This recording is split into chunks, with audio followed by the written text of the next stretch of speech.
할렐루야. 지난주에 코로나 밀접 접촉으로 인해서 여러분 얼굴을 뵙지 못하고 비대면으로 예배를 드렸는데, 이번 주간에도 우리 성도들 가운데에 직간접적으로 코로나 확진 내지는 밀접 접촉하신 분들이 있어서 온라인으로 예배를 드린다는 연락을 많이 받았습니다. 제가 알기로 다행히 증세가 심한 분들은 없는 걸로 알고 있고 경증 정도로 지나는 것 같습니다. 사실 여러분, 작년 11월 달부터 우리나라는 정부 방침에 따라 그 위드 코로나였기 때문에 코로나와 함께 사는 시대를 실질적으로 열게 되었습니다. 더더군다나 이제는 매일마다 확진자가 30만 거의 40만 가까이 나는 그런 확진되는 시대이기 때문에 어찌 보면은 안 걸리는 게 참 이상하다 할 정도로 좀 여러분 이런 단계에 와 있습니다. 앞으로 어떻게 진행이 될지는 확실하지 않지만 어찌됐든 간에 더 이상 이제 새로운 변이들이 출현하지 않고 또 대형 이런 확산의 상황이 더는 발생하지 않도록 우리 이 땅 가운데 역사하시는 하나님의 도우심을 더욱더 깨어 기도하는 우리 모든 성도님들 되실 줄 믿습니다. 시편 121편 7, 8절 말씀 우리 한번 같이 읽겠습니다. 시작. 여호와께서 너를 지켜 내 모든 환난을 면하게 하시며 또 내 영혼을 지키시리로다. 여호와께서 너의 출입을 지금부터 영원까지 지키시리로다. 아멘. 말씀 듣는 모든 성도 여러분과 가정에 하나님의 지키심과 돌보심의 역사가 함께 하시기를 주님 이름으로 축복합니다. 우리는 지금 사순절 기간을 여러분 보내고 있습니다. 지난 3월 2일 수요일부터 시작을 해서 부활절 바로 앞에 토요일까지 이 40일의 기간을 여러분 이제 사순절 기간이라고 하는데, 특별히 이 사순절 기간은 우리 하나님의 아들께서 그 귀한 하늘 보좌를 버리시고 이 땅에 오셔서 우리 인간의 몸을 입고 오셨는데, 그 귀한 몸을 결국에는 십자가에 버려 죽기까지 순종해 저와 여러분을 건지신 그 주님의 은혜를 마음속에 기억하는 절기가 바로 사순절 절기입니다. 저는 이번 사순절 절기를 맞이해서 특별히 구약 성경 안에 나타난 우리 예수님에 대한 예언의 말씀을 나누려고 하는데, 이제 4번에 걸쳐서 나누려고 합니다. 예수 그리스도의 탄생과 주님의 공생애와 주님의 고난과 예수님의 부활 승천 재림에 대해서 이렇게 4번에 걸쳐서 여러분과 함께 이제 예수 그리스도의 그림자 이제 시리즈로 말씀을 나누려고 하는데요. 참 여러분, 이 예언이란 말이 뭡니까? prophecy라고 하는 것인데 미리 말씀하시다라는 것이죠. 참 우리 인간은 한 치 앞도 내다볼 수 없는 존재지만 하나님은 그 시공을 초월하시기 때문에 하나님의 아주 독특한 능력이 있는데, 그게 바로 미리 아시는 거예요. 발생할 일을 미리 아신다. 이게 참 하나님의 기가 막힌 여러분 그 은혜인데, 얼마 전에 특별한 제가 체험을 했었습니다. 한번 좀 나누고 싶은 게 있는데, 며칠 전에 우리 대한민국에 대통령 선거가 있었습니다. 여러분 대통령 선거 때 다 투표를 하셨습니까? 저는 이것에 대해서 사실 지금으로부터 6개월 전에 작년 9월 달에 환상을 봤는데, 진짜 말하자면 영화를 보듯이 뚜렷하게 봤습니다. 그때가 제가 우리 능력교회 건축을 위해서 40일 작전 기도를 계속 진행을 하고 있었는데, 저는 대선을 위해서 전혀 기도를 하지 않았습니다. 우리 교회를 위해서 그냥 기도를 하고 있는데, 그 순간에 제가 이제 앞에서 환상 영상이 쫙 펼쳐져 있는 거예요. 근데 이제 꼭 말하자면요, 이게 말 타고 그 승부를 가리는 경기의 상황이었습니다. 누군가 말을 타고 달려가요. 그래서 누군가 이게 말을 타고 달려가는가 봤더니 얼굴을 보니까 윤석열이에요. 그래서 이게 윤석열이 말을 타고 막 달리는데 얼마나 바람이 막 거세게 부는지 얼굴이 그 만화 캐릭터 보면 막 바람에 막 뭉그러져가지고 막 이렇게도 바뀌고 막 저렇게도 바뀌고 막 찐빵 모양으로 바뀌고 막 얼굴이 계속 그냥 바람이 너무나도 거세게 불어가지고 얼굴이 막 이렇게 저렇게 막 뭉개지더라고요. 근데 그런 상황 가운데서 꿋꿋이 막 달려가더라고요. 그런데 그 달리는 이제 윤석열 선수 옆에 보니까 다른 말탄 선수가 같이 달려가는데 그 옆에 선수는 얼굴이 제대로 잘 안 보였습니다. 근데 거의 마지막 지점에 다 따라왔어요. 두 말이 동시에 거의 다 따라와서 결승점을 통과하는 순간 거의 둘이 동시에 들어갔습니다. 둘이 동시에 탁 들어갔는데 그리고서 이제 그 상황에 그 윤석열 반대팀 쪽에서 이제 자기들이 이긴 줄 알고 막 깃발을 흔들면서 막 우리가 이겼다고 막 엄청 좋아를 하는 거예요. 그래가지고 근데 제가 딱 그걸 보고 아니에요. 거의 똑같이 들어갔는데 간발의 차로 윤석열 말이 간발의 차로 앞서 들어갔어요. 그래서 제가 이게 사실은 그 국민의힘 경선이 아직 안 끝났었을 때, 대표 주자도 세워지지 않았을 때였는데 당 대표 주자도 세워지지 않을 때 저는 이미 봤어요. 그래서 이거를 저희 미리 공개를 했습니다. 그러니까 우리 기도하는 주위의 형제들에게 제가 왜냐면 뭐 다 끝나고 또 까면 이게 또 무슨 뭐 좀 그렇게 하는 것 같아서 제가 보면 공개해요. 딱 그 보자마자 바로 실제 내가 본 바는 이러니 앞으로 많이 남았지만 내 환상에 본 결과에 의하면 대선은 앞으로 이렇게 흘러갈 것이다 라고 제가 이제 미리 말씀을 했습니다. 결론을 보니까 동시에 들어간 게 거의 맞더라고요. 0.74%인가? 뭐 그 격차로 뭐 출구조사 더더군다나 발표했을 때는 양쪽 기관이 동시에 발표를 했는데 한쪽은 이쪽이 이긴 걸로 한쪽은 저쪽이 이긴 걸로 나와가지고 막 그 민주당에서 자기네가 이겼다고 막 박수 치고 당대표 막 울고 그런 장면 아마 보셨을 겁니다. 근데 새벽 이렇게 돼가지고 결국에는 이제 윤석열 당선인이 이제 역전을 해가지고 뭐 거의 새벽 4시에 돼서 결론이 났다고. 그러니까 제가 놀란 건 이 대선의 결과가 아닙니다. 그러니까 저는 이 사실 50대 50이에요. 뭐 누가 이기는 거를 맞추는 거는 그거는 사실 별 의미가 없습니다. 근데 저는 하나님께서 6개월 전에 앞으로의 일은 이렇게 될 것이다라는 것을 보여주셨어요. 얼마나 바람을 심하게 맞든지 막 당 대표랑 싸우고 막 선대위 해산하고 또 막 부인 의혹 터지고 막 비난 일고 하여튼 그래서 엄청나게 제가 분명히 바람을 맞을 것이다라고 이미 한 6개월 전부터 예상을 하고 있었는데 참 그것을 보면서 과연 될 수 있으려나 했는데 사실 그래서 참 대선 과정을 미리 정확하게 보여주셨고 저는 사실 이건 미리 봤지만 우리 교회 어떤 사람에게도 말하지 않았습니다. 우리 교역자들 말고는 얘기하지도 않았고 왜냐하면 서로 뭐 정치적인 견해가 다르고 또 잘못 말했다간 괜히 사이 좋는 사이에 막 그냥 얼굴 붉힐까봐 저 더더군다나 뭐 제가 뭐 좋아가지고 본 게 아니거든요. 저는 그냥 보여주셨으니까는 그 본대로 딱 얘기한 것뿐이고 뭐 심지어 우리 가족들에게도 뭐 누구 뽑으라고 얘기하지도 않았습니다. 그냥 뜻이 하늘에서 이룬 것 같이 땅에서도 이루어지이다. 주의 뜻 이루소서 하고 그냥 저는 아무에게도 얘기하지 않았어요. 결론은 아니까 그냥 지나고 나서 여러분에게 말씀드리는데 한치의 거짓 없습니다. 그래서 제가 말씀을 드리고 싶은 포인트는 바로 이것입니다. 여러분 세상에 별의별 일이 다 일어나죠. 생각하지 못하는 온갖 별의별 일이 다 일어나고 정말 혼란스러운 일들이 일어나는데 여러분 이 모든 일의 키를 여러분 우리 하나님이 쥐고 있다라는 이 절대 명제를 잊어버려서는 안 돼요. 그러니까 우리가 사실은 굉장히 마음이 막 불안하지 않습니까? 막 질병이 돌고 막 사고가 나고 어려운 일들이 막 시시각각 생기는 이런 상황 속에 마음이 굉장히 백척간두해요. 그런데 여러분 정말 제가 다시 한번 느꼈지만 이 모든 일의 최종 키를 잡으신 분은 하나님이십니다. 그리고 그 어떤 것도 세상의 그 어떤 일도 하나님의 뜻을 막아설 수 없다는 사실. 우리 하나님이 작정하신 이상 작정은 반드시 이루어진다는 것입니다. 특히 성경에 무엇이 작정되어 있냐면 예수님을 믿는 저와 여러분의 승리를 하나님이 이미 작정하셨다는 것입니다.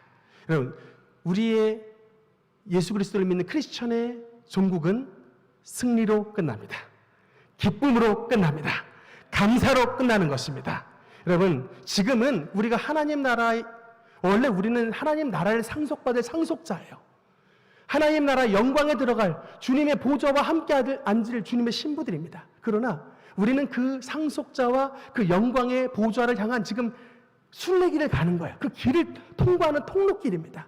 그러니까 때로는 어려울 수 있지만 때로는 힘들 수 있지만 이것이 우리의 종국이 아니라 종국은 주님의 상속자와 하나님의 영광의 보좌, 주님이 함께 하시는 주님이 사시는 그 천국이 저와 여러분의 종착역이라는 사실을 믿고 끝까지 주님 주신 믿음 붙잡고 승리하시는 성도를 내시기를 주님 이름으로 축원합니다.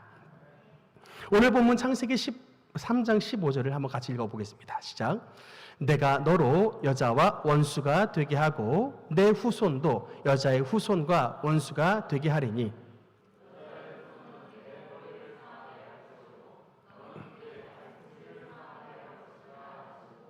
아멘.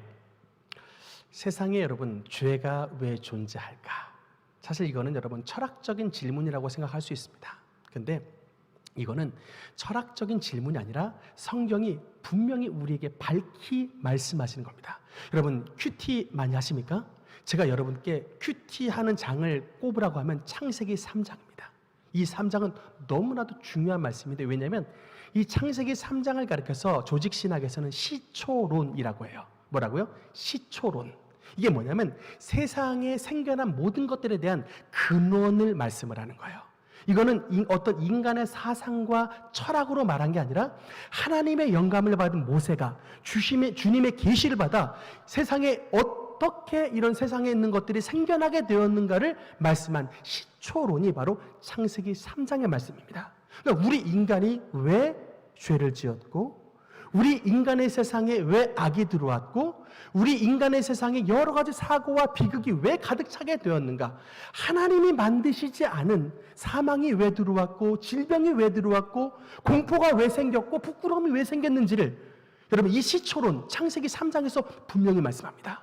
그러니까 여러분 이거는 굉장히 우리에게 바둑으로 말하면 복귀해야 돼요. 아, 우리의 첫 조상인 아담과 하와가 이렇게 해서 실패했구나, 이렇게 해서 무너졌구나. 여러분 그래서 우리가 이 말씀을 통해서 우리가 다시금 그 실패를 반복하지 않기 위해서라도 창세기 3장에 있는 내용의 말씀은 굉장히 저와 여러분이 깊게 말씀을 읽어야 되는 페이지인 것입니다.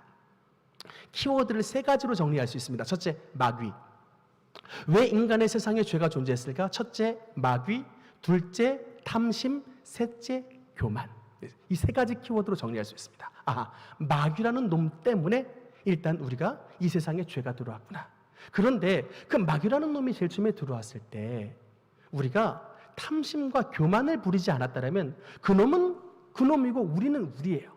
상관이 없는데 이 마귀라는 놈과 친하게 지내게 되고 그 마귀라는 놈의 말을 듣고 따라가고 하나님의 말씀을 거역함에 따라 이 세상에 생겨난 게 바로 사망이고, 바로 죄악이고, 바로 질병이며, 바로 가난이고, 바로 공포와 부끄러움입니다.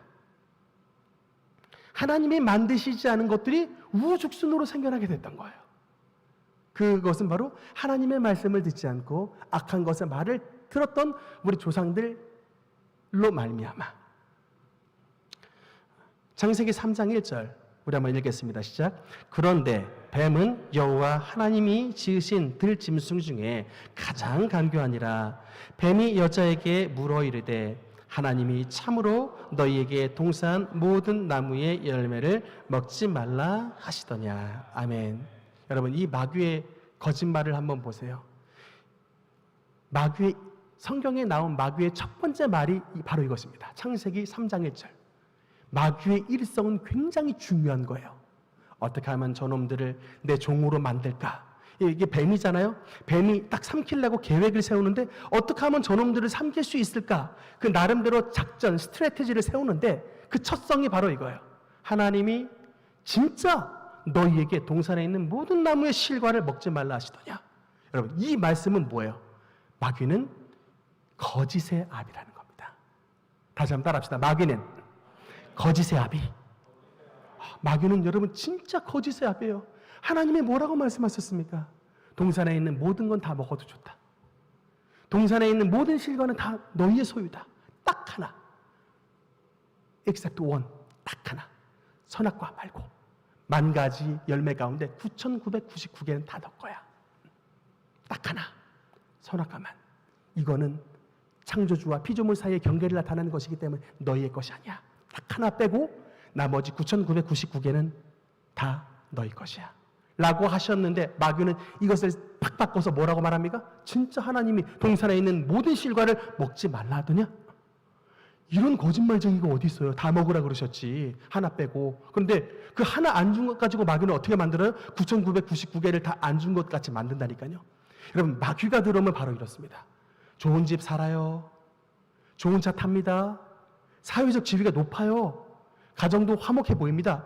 그런데 마귀가 들어오면 그 없는 것 하나를 가지고 전체 삶을 무의미하게 만들어버려요.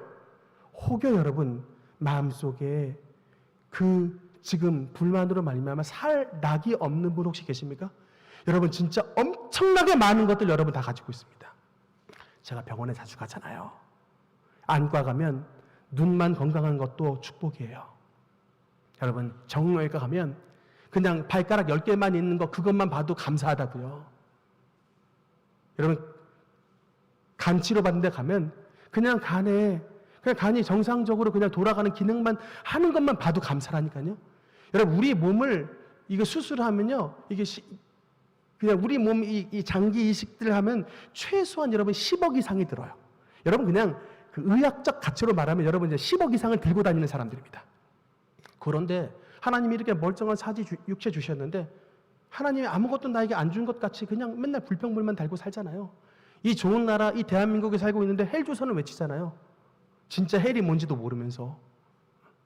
여러분 하나님께서 이렇게 축복을 많이 줬는데도 그 축복을 감사하지 않는. 그래서 마귀라는 놈은 하나님의 가득한 복을 불만이 가득한 세상으로 바꾸는 게 마귀의 주특기입니다. 근데 마귀가 들어왔다 그러면 일단 불만이에요. 마귀가 들어왔다 그러면 일단 입이 대빨 나와요. 마귀가 들어왔다 그러면 일단 눈이 위로 올라갑니다. 마귀가 들어왔다 그러면 일단 말이 거칠어요. 반대입니다. 여러분 성령께서 오시면 일단 입이 위로 올라가요. 눈초리가 순해져요. 말이 곱게 나옵니다. 항상 감사해요. 근데 그 사람의 상황을 보면 사실 기쁜 상황이 아니에요. 다른 사람들보다 훨씬 객관적으로 힘들게 사시는 분이 많아. 그런데 여러분 찬송가에 뭐라고 나옵니까? 좁은 길을 걸어도 항상 기뻐하는 것 주의 영이 함께합니다. 하나님의 영이 함께 하시니까 객관적으로 조금 어려워도 기쁜 거예요. 그게 천국이죠, 여러분.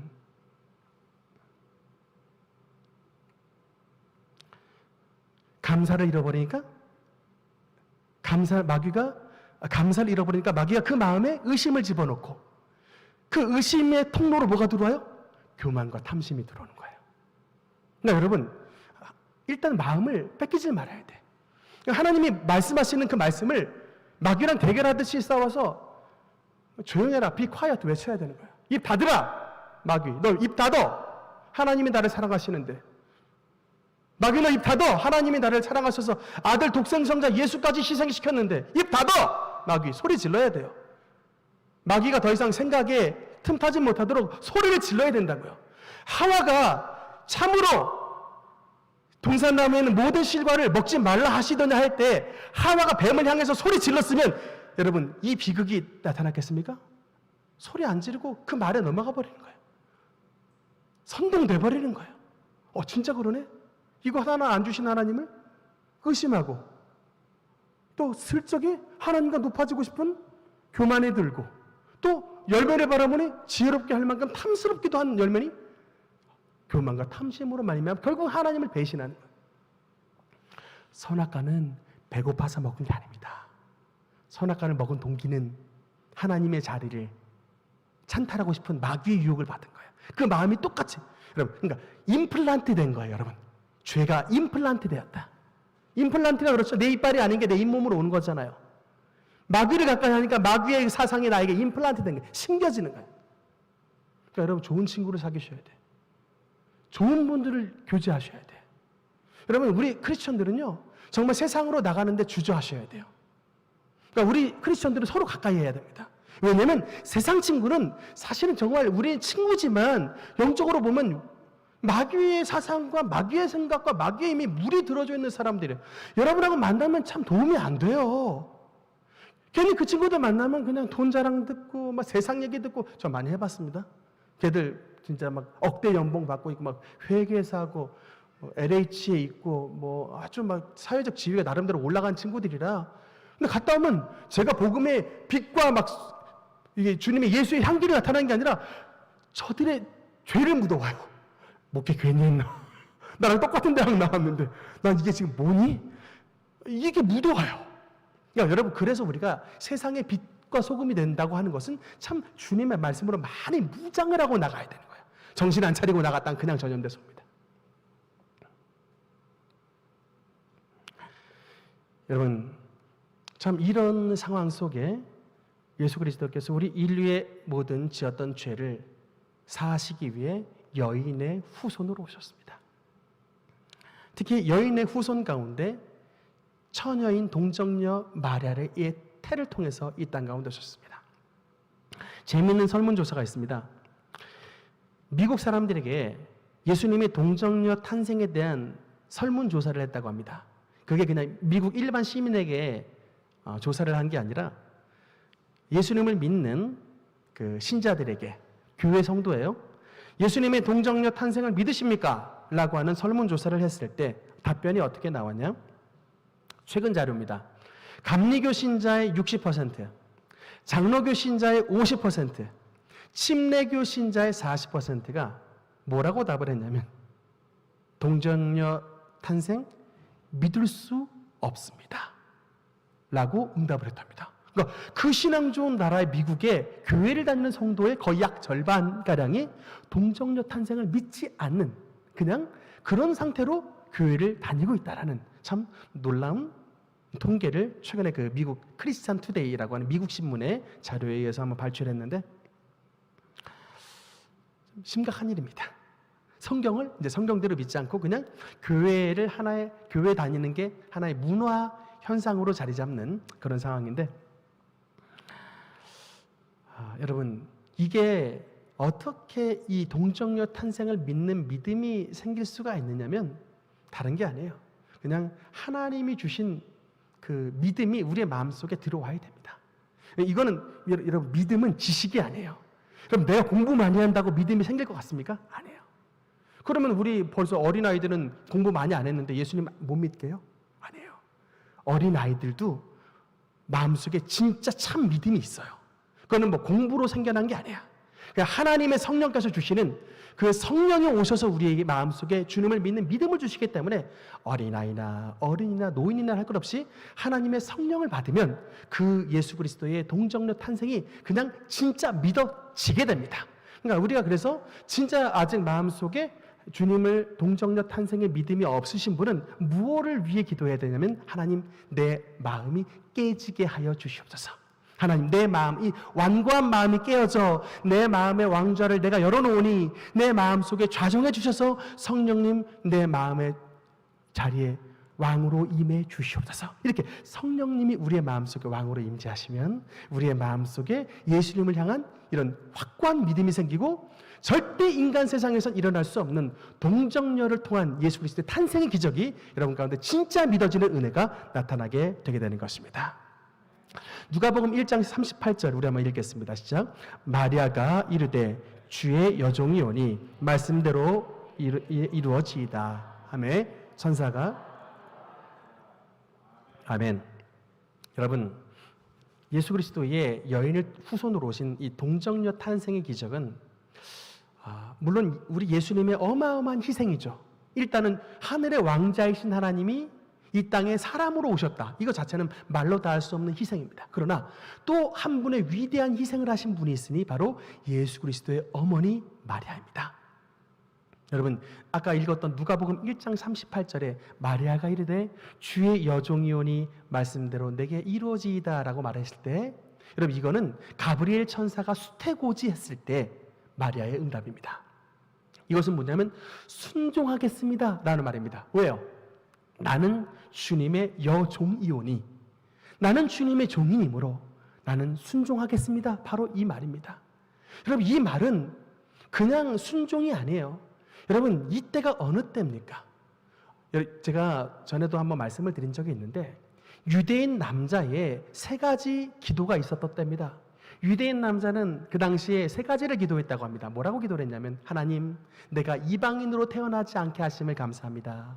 이렇게 기도를 했고 하나님 내가 노예로 태어나지 않게 하심을 감사합니다. 이렇게 기도를 했고 세 번째는 하나님 내가 여자로 태어나지 않게 하심을 감사합니다. 이 세 가지의 기도를 했대요. 사실 뭐 교만의 기도죠. 감사의 기도라기보다. 근데 그만큼 여자로 태어나지 않게 하심을 감사합니다라는 것은 그만큼 그 시대의 여자의 인권은 땅바닥에 떨어진 시기였습니다. 특히나 이 시기에 만약에 정혼했던, 이거는 이제 정식 유대인들 결혼을 2번 하는데 약혼과 정혼 2번에 걸쳐서 합니다만, 이런 약혼 기간에 혹여 다른 남자의 아이를 뱄다, 이거는 간통죄예요. 오늘날 대한민국은 간통이 없어졌고 형사처벌도 받지 않지만, 이 시기는 율법에 의하면 그런 남의 아이를 뱄을 경우에 여자는 속절없이 돌에 맞아 죽는 그런 형벌을 당하는 때였는데, 여러분 지금 마리아가 가브리엘 천사가 나타나서 네가 지금 하나님의 아들을 씨로 뵐 것이다 라는 응답을 줬을 때, 이때 마리아는 주의 여종이오니 말씀대로 내게 이루어지이다라고 응답했습니다. 그 말은 여러분 뭐예요? 내가 서로 하나님의 말씀 때문에 내가 그런 생명을 건 위협이 있다 할지라도 하나님의 말씀을 순종하겠습니다 라고 하는 자기 희생의 결단이었던 것입니다. 그 마리아의 자기 희생의 결단이 있었기 때문에 하나님의 아들 예수님께서 그 태를 통해서 오셨던 거예요. 여러분, 예수님은 절대 우리가 오케이 안 하면 우리에게 안 오십니다. 그게 주님의 특성이에요. 우리가 주님을 인비테이션, 우리가 막 오픈해야지 주님은 오시지, 마리아가 만약에 못합니다, 나 돌 맞아 죽기 싫습니다 라고 했었으면 그 태를 못 들어오셨어요. 그러나 주의 여종이오니 말씀대로 내게 이루어지이다, 하나님 앞에 순종을 결단할 때 그 주님의 기적이 마리아를 통해서 나타나게 됐던 것입니다. 최근에 여러분 그 감리교 목사님 가운데 유기성 목사님 혹시 들어보셨습니까? 아주 우리나라 유명한 목사님인데 이분의 간증을 들었었습니다. 이분이 그 우리나라 유명했던 감리교 그 교회 목사님이신데, 그 광림교회 부목사님 시절인가, 광림교회라 하면 우리 대한민국 제일 유명한 감리교회 중에 하나인데, 거기 부목사 시절에 신대원 공부를 병행을 하셨답니다. 같이 그 사역도 하시면서 신대원 공부도 하시면서 이렇게 병행을 했는데, 이제 은혜 가운데 학기를 잘 마치고 마지막 논문 학기 마지막 한 학기가 딱 하나 남았다는 거예요. 근데 이제 목사님께서 이제 기도를 하셨답니다. 하나님, 이제 딱 한 학기 남았습니다. 논문만 쓰면 드디어 졸업입니다. 주님, 제게 힘을 주셔서 이제 학업 잘 마치고 논문도 잘 쓰고 목양에도 소홀하지 않도록 도와주시옵소서, 이렇게 기도를 했는데, 순간 기도 가운데 하나님이 응답을 주셨는데, 어떤 응답을 주셨냐면 예상치 못한 주님의 응답을 주셨답니다. 짧은데 너 신학대학원 석사 학위를 나에게 바칠 수 있겠느냐? 너무 당황해가지고 기도하다가 머리를 막 흔드셨대요. 잘못 들었을 거야, 말도 안 되는, 잘못 들었을 거야, 막 머리를 막 흔들었는데, 이어서 하나님께서 말씀을 주시더랍니다. 뭐라고 줬냐면, 어차피 신대원 공부는 다 했고 논문만 남았는데 마음에 부담이 되면 차라리 학위 포기하고 사역에 집중하는 것이 어떻겠느냐.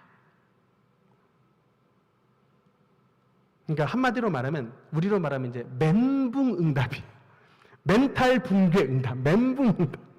그러니까 듣지 않았으면 좋았을 응답. 저는 이런 거 실제 경험했지 않습니까? 저는 진짜 유기성 목사님의 마음 너무 잘 알아요. 제가 막 대학 이 법대진로 포기하는 그 가운데 제가 싸웠던 씨름이 딱 이거였기 때문에, 이 간증을 보는 순간 이게 호레비 마음 과부한다고 제가 진짜 야 진짜 그러시겠구나. 근데 이분이 나름대로 프라이드가 있는 분이에요. 그러니까 어떤 프라이드가 있었냐면, 이분 부모님도 이제 아버지가 목사님이셨기 때문에 어릴 때부터 이제 그 주의 종으로 서원을 하셨는데, 이분이 하는 말이 그래요. 공부 못해가지고 신학교 갔다라는 이 말은 정말 듣기 싫은 거야. 그래갖고 고등학교 시절에서부터 엄청나게 열심히 공부했대요. 비록 내가 공부 잘했지만 신학교 갔다, 이 말 듣고 싶어가지고, 그래서 감신대 수석으로 들어갔고 대학 졸업할 때 수석으로 졸업하셨대요.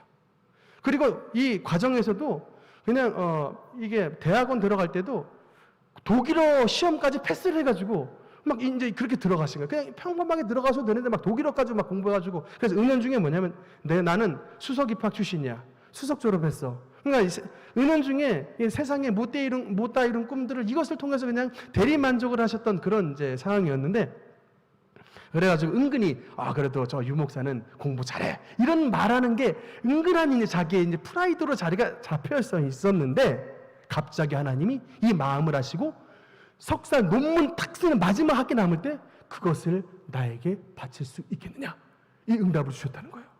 여러분 같으면 어떻게 하시겠습니까? 마지막 학기인데 이제 내일 마지막 날 토요일 날 앞두고 이제 금요일 밤까지 이제 하나님하고 씨름하는 거예요.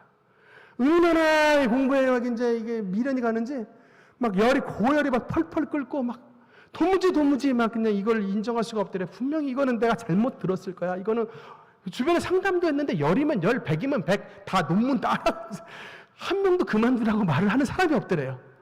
그런데도 분명히 의심할 수 없이 하나님이 분명히 말씀했으니까 죽겠더랍니다. 막 이제 새벽 철야까지 되고 새벽 이제 거의 동틀 때쯤까지 막 기도를 하다가 그냥 엉 우셨대요. 엉 울면서 그냥 석사학위를 바치겠습니다. 우시고 울면서 말하셨대요. 하나님 석사학위 바치겠습니다. 이불 위에서 서럽게 통곡하고 엉엉 울었답니다. 뭐 몇 시간을 운지 모르겠는데 그냥 딱 울고 나니까 그렇게 마음이 그래도 가볍더래요. 그래서 딱 결심이 또 흐려질까 봐 다음날 아침에 일어나서 학교를 다가가서 자퇴 원서를 쓰셨답니다. 여러분 보통 일이 아닙니다. 논문 마지막 학기 남았을 때 하나님이 주신 응답 믿고 자퇴 원서를 쓰러 간다. 그거 들고 가는데 머릿속에 오만 가지 막 생각이 막 다 들어오더랍니다. 이제 나는 가방끈 짧은 목사가 되는구나. 최종 학력 대졸.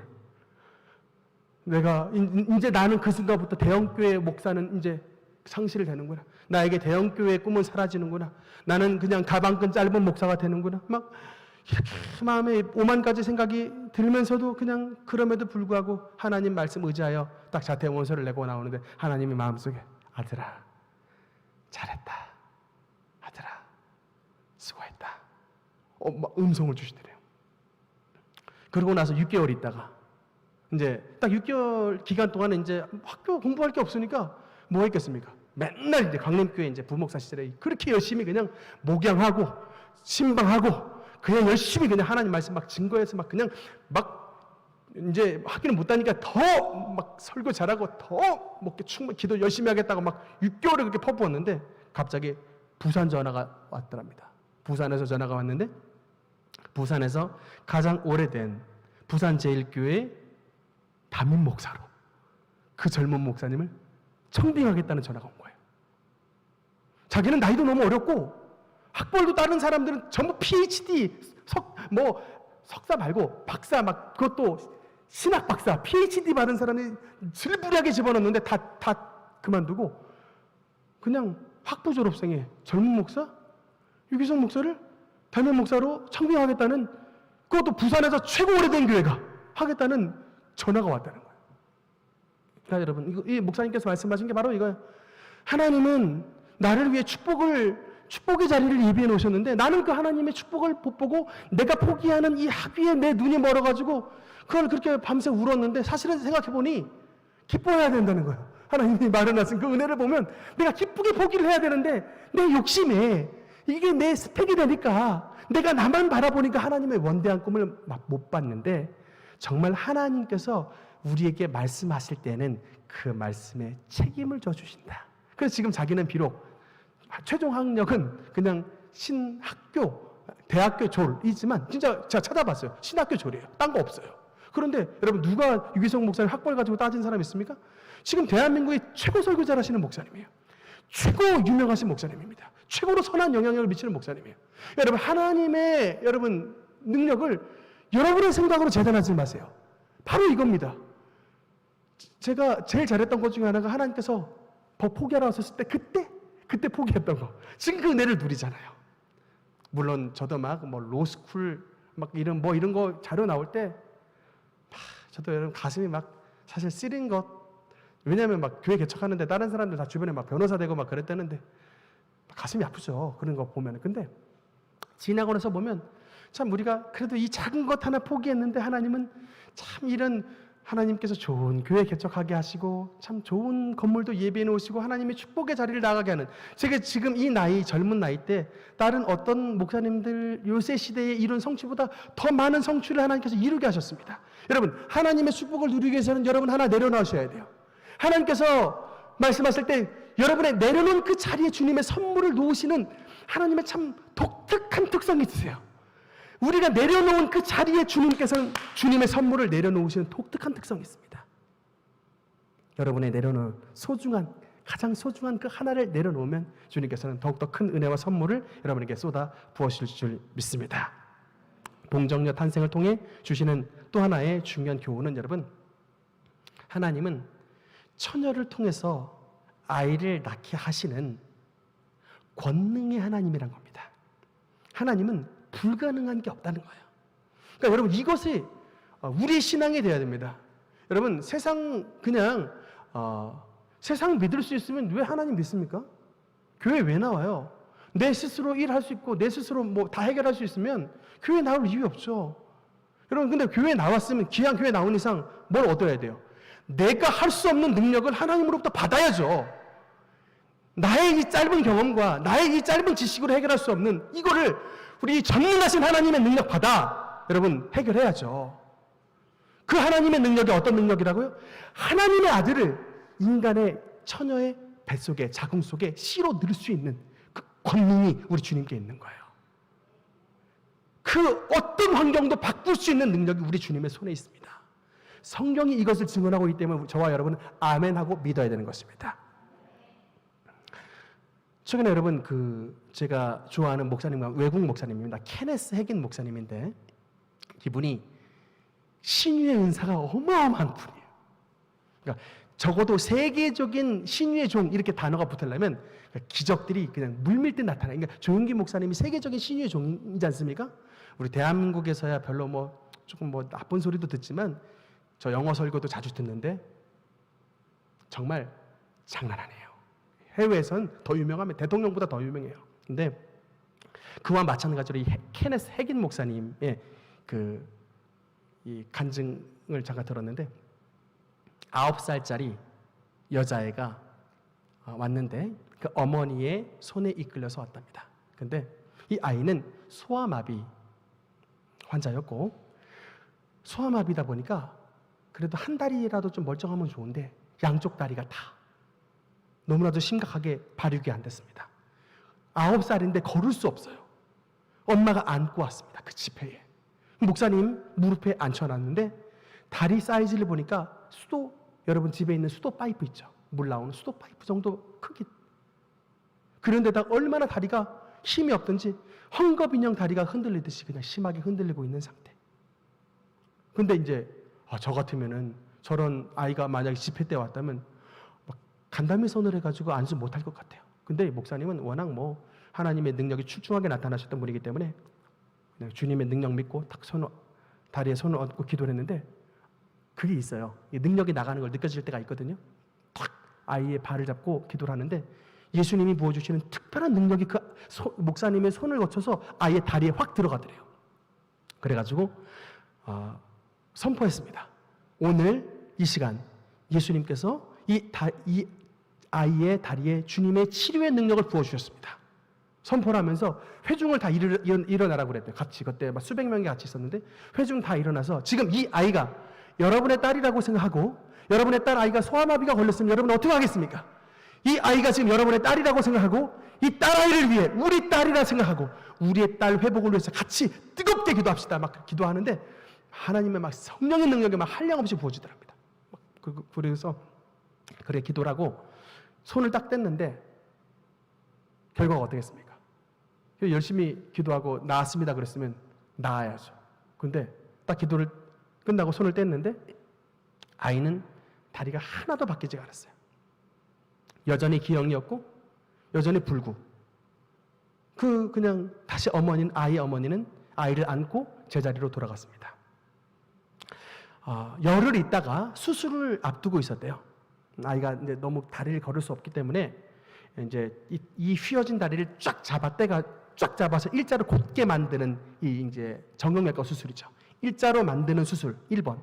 그 다음에 이 너덜거리는 다리를 엉덩이뼈에 딱 고착하는 이런 고착술 2번. 이게 이제 열흘 있다가 이제 수술을 할 예정이었는데 마침 용접하는 거예요. 그러니까 이제 이게 플렉서블하게 이게 좀 자유자재로 가는 게 아니라 그냥 뻐쩡다리가 되는 거예요. 그래도 뻐쩡다리라도 이제 걷는 게 나으니까 그런 수술을 앞두고 있는데 엄마가 다음날 아침 8시에 아이를 씻기면서 울면서 기도를 했답니다.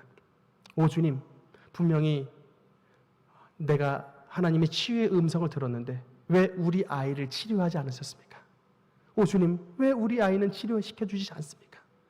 나는 정말 낫기를 원했습니다 라고 울면서 아이의 몸을 씻기면서 엄마가 울면서 기도를 했는데 갑자기 성령의 음성이 이 아이 엄마가 이제 성령의 음성을 들었다고 하는 것은 기도하시는 분이었다는 얘기예요. 성령 충만한 분이었는데 딱 하나님께서 마음에 응답을 주시더랍니다.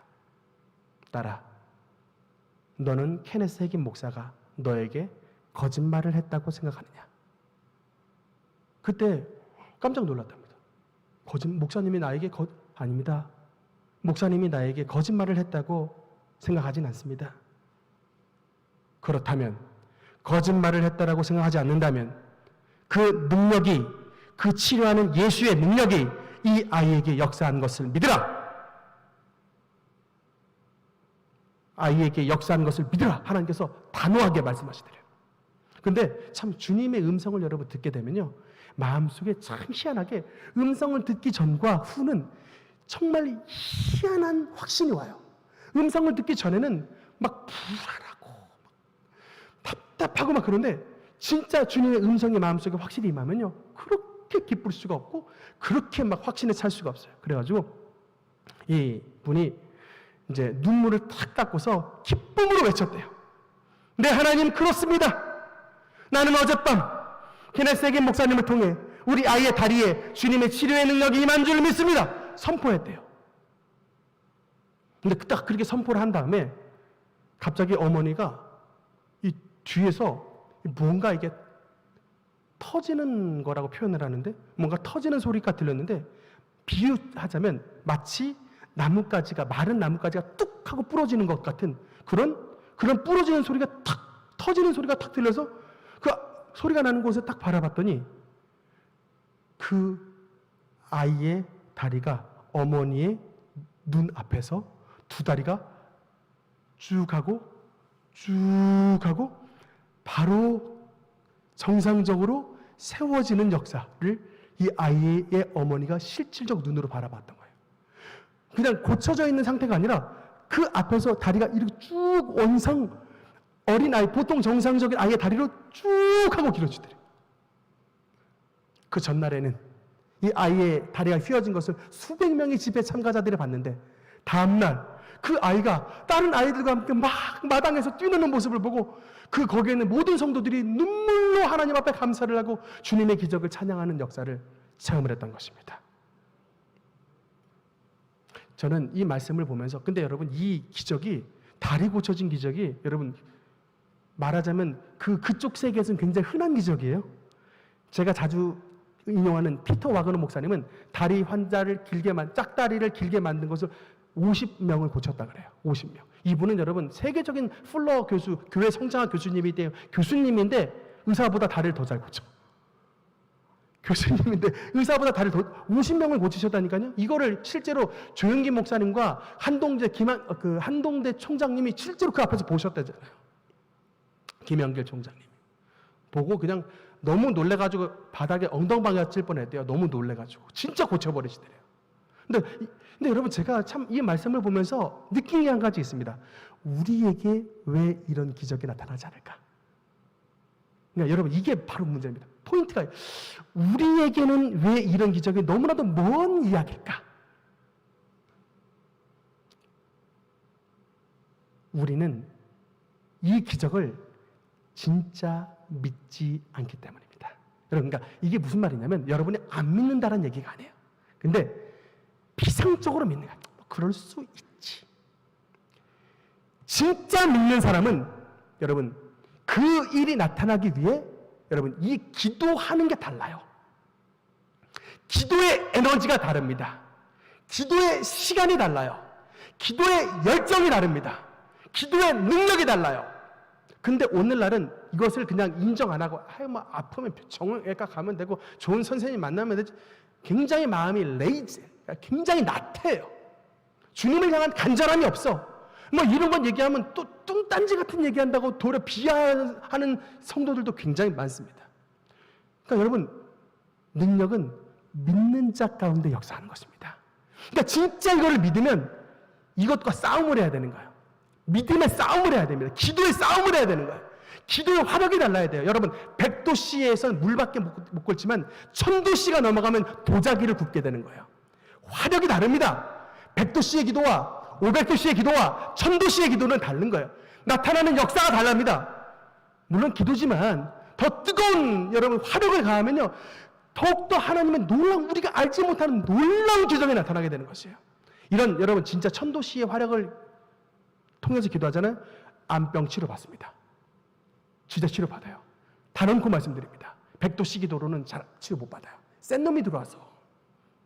암병은 센 놈이 들어와요. 센 귀신이 들어옵니다. 어지간하게 작게 기도해서는 잘 안 나가요. 암 걸렸을 땐 그래서 센 기도를 드려야 돼. 보통 평상시 기도보단 더 화력이 있는 금식 기도, 작정 기도, 센 기도를 막 드려서 큰 하나님의 성령을 불러서 쫓아내면 이깁니다. 진짜 이겨요. 정말 저는 이 말씀을 듣는 우리 성도 여러분, 우리 동정녀 속에 그 태를 통하여 하나님의 아들을 낳게 하신 그 하나님의 능력을 진짜 믿는다면 여러분에게는 불가능한 것이 없는 것입니다. 여러분의 가정 가운데 주님의 놀라운 기적과 축복을 나타내 주실 줄로 믿으시기 바랍니다. 하나님의 역사를 믿으십시오. 하나님은 오늘도 살아계신 분이십니다. 특별히 여러분, 예수님은 여인의 후손으로 오셨습니다. 이 말은 뭐냐면 예수 그리스도의 복음이 들어가는 곳마다 여자들이 축복을 받습니다. 다시 한번, 여러분, 예수 그리스도의 복음이 들어가는 곳마다 여자들이 복을 받습니다. 여러분, 내가 여자와 뱀으로 원수가 되게 하고라고 창세기 3장의 15절에 나오죠. 그때로부터 여자들은 철저하게 세상의 세력에 눌림을 받았던, 정말 피눈물 나는 세월을 살았던 사람들이 여자들입니다. 여러분, 조선 땅의 여인들 한번 보십시오. 우리가 곱지 못한 단어 가운데 화냥연이라는 말을 쓰죠. 이거는 사실은 가슴 아픈 단어입니다. 청나라 때 병자호란이 일어나서 우리나라 사람들이 대거 잡혀갔을 때, 그때 힘없는 여인들이 청나라로 공료로 끌려갔다가 다시 되돌아왔던 여자, 환향, 고향으로 돌아온 여인들, 환향녀가, 고향으로 돌아온 여자가 이 단어 어근이 바뀌어서 화냥연이 됐다고요. 정절을 지키지 못한 여인.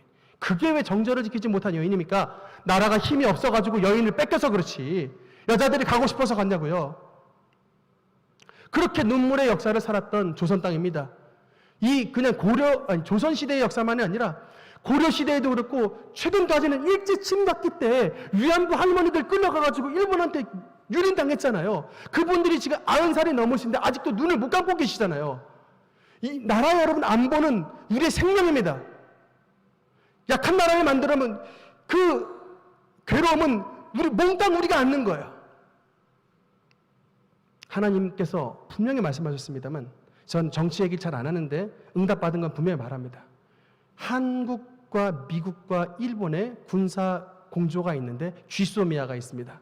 서로 정보를 공유하는 건데, 그때 일본하고 지금 굉장히 막 다투는 바람에 이 쥐소미아를 종료한다고 막 그 당시에 굉장히 시끌벅적했었는데, 하나님께서 기도 중에 예언을 주셨어요. 쥐소미아의 종료는 대한민국 안보에 심각한 위기를 초래한다. 깜짝 놀랐습니다. 저는 받으면 말하잖아요. 여러분, 지금 우리는 일제 침략기 시대 속에 살고 있는 게 아닙니다. 지금 우리는 100년이 지나간 거의 대한민국 시대에 살고 있지, 일제 침략기 시대 속에 살고 있지 않은데, 또 그 반일 또 얘기하면 또 그냥 친일 이런 얘기들 나오면 또 마음 뺏겨가지고 또 이런 눈이 흐려져 버리는 이런 상황이 참 너무 안타까운데, 쥐소미아의 종료는 심각한 안보의 위기를 초래한다. 분명히 응답을 주셨습니다. 우리 기독교가 대한민국에 들어옴으로 말미암아 여러분이 이름을 가지게 됐습니다. 제가 종로학원 옛날에 다닐 때 세계 지리 선생님이 세계사를 굉장히 잘하셨는데 그렇게 말했었어요. 조선시대 여러분 태어났을 때라면 여러분 이름이 없습니다. 물론 이쁜이 이런 이름이 갖고 살 수 있지만 여러분의 공식 등록된 이름들이 집안에 없습니다. 그냥 조선의 여인은 그냥 아들 낳고 살면 그것으로 끝났던 그런 나라였는데, 대대로 그런 나라였는데, 이 땅에 복음의 씨앗이 뿌려짐으로 말미암아 이 땅의 여인들이 자기의 이름을 가지게 되고, 이 땅의 여인들이 좋은 대학을 다닐 수 있게 되고, 이 땅의 여인들이 실력을 충분히 발휘할 수 있는 평등한 사회로 만들어지게 되었는데, 문제는 이렇게 은혜를 누렸던 오늘날 땅의 젊은 여인들이 주님의 복음을 외면하고 그리스도의 복음을 발로 차고 세상으로 나가 도로 옛날에 하와가 하던 짓을 그대로 반복하더라 이거예요. 하나님의 말씀을 외면하고 악한 것에 귀를 기울이고 악한 것과 친하게 지내고 악한 사상에 물이 들어가지고 하나님의 말씀을 외면해 버리더라는 거예요. 그것 때문에 하와가 종이 돼가지고 그렇게 오랜 기간 동안에 여인들을 피눈물 흘리게 만들었는데, 그 자기를 해방시키신 예수 그리스도의 복음을 외면하고 도로 뱀하고 짝하고 지내요. 말씀을 듣는 우리 교회의 젊은 여인들에 해당되는 말씀은 아닙니다만, 오늘날 너무나도 많은 젊은 여인들이 하나님의 주님의 몸된 교회를 등지고 세상으로 나가 살고 있는 모습이 너무나 안타까워서 그래요. 진짜 페미니스트는 예수님입니다. 죄에서 구원하시고 생명을 주시고 여러분의 인권을 주시고 여러분의 자유를 주시고 여러분의 진짜 건강을 주시고 좋은 나라 주신 진짜 페미니스트는 예수님입니다. 그 말씀 안에 거하는 사람이 정말 주님께서 주시는 축복을 누리게 되게 되는 것입니다. 말씀의 결론을 맺으면서, 예수님은 여인의 후손으로 오셨습니다. 처녀 마리아를 통해 이 땅에 태어나셨습니다. 원래 죄가 없으신 분은 원래 죄가 없으신 예수님은 원죄가 없으시기 때문에 이 땅에 있는 모든 죄를 씻을 수 있는 메시아의 자격이 있기 위해 이 땅에 여인의 후손으로서 오셨던 것입니다. 왜냐하면 죄가 있는 사람은 죄를 물을 수가 없잖아요. 빚진 사람이 어떻게 남의 빚을 갚아줍니까? 죄가 없는 분이어야 죄를 사할 수 있는데, 죄 없으신 예수님이 하나님의 아들이시지만 이 땅에 여인의 몸을 통하여 인간의 몸을 입고 오셔서 저와 여러분을 구원하신 그 주님이 바로 우리 주 예수 그리스도인 것입니다. 오늘 우리 예수 그리스도의 은혜를 마음속에 깊이 감사히 여기면서 동정녀 탄생을 통해 우리에게 주신 능력의 하나님을 믿고 소망하여 하나님 앞에 놀라운 승리를 쟁취하시는 우리 모든 능력의 권속들 되시기를 주님 이름으로 축원합니다. 기도하시겠습니다.